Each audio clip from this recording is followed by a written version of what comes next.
Tensions are running high in Zimbabwe following the military takeover and placement of President Robert Mugabe under house arrest at his home in the capital Harare by the army. President Mugabe, however, told South African President Jacob Zuma in a phone call that he was fine. I am hoping that the defense force will not move and do more damage, that they will be able to respect the Constitution of Zimbabwe as well as the people of Zimbabwe, so that this situation does not go beyond the situation where it is now, particularly because we are now in contact with them as well as the president.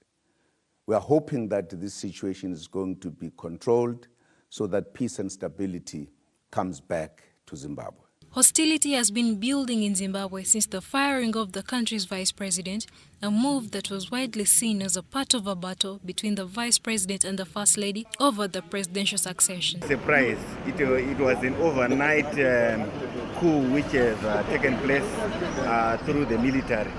And us as Zimbabweans, we had thought we were going to have a free and fair election next year, but overnight we have seen that the army has taken over. But we look forward that maybe it is going to be a short thing, then the people of Zimbabwe should decide for themselves which party to lead them.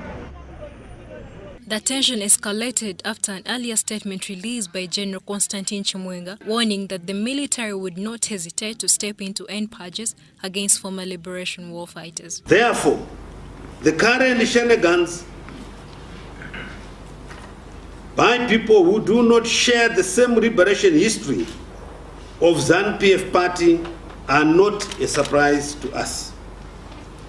But what is significant to us and the generality of Zimbabweans is to remember that all these rebellions were diffused by the military.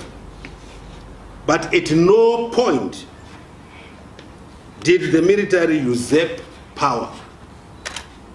We must remind those behind the current treacherous shenanigans that when it comes to matters of protecting our revolution, the military will not hesitate to step in. However, in a televised address early this morning by the military spokesperson, Major General S.B. Moyo, refuted the statement saying the army was seeking to address the political, social and economic situation that could have ended in a violent conflict. We are only targeting criminals around him, causing social and economic suffering in the country in order to bring them to justice. As soon as we have accomplished our mission, we expect that the situation will return to normalcy.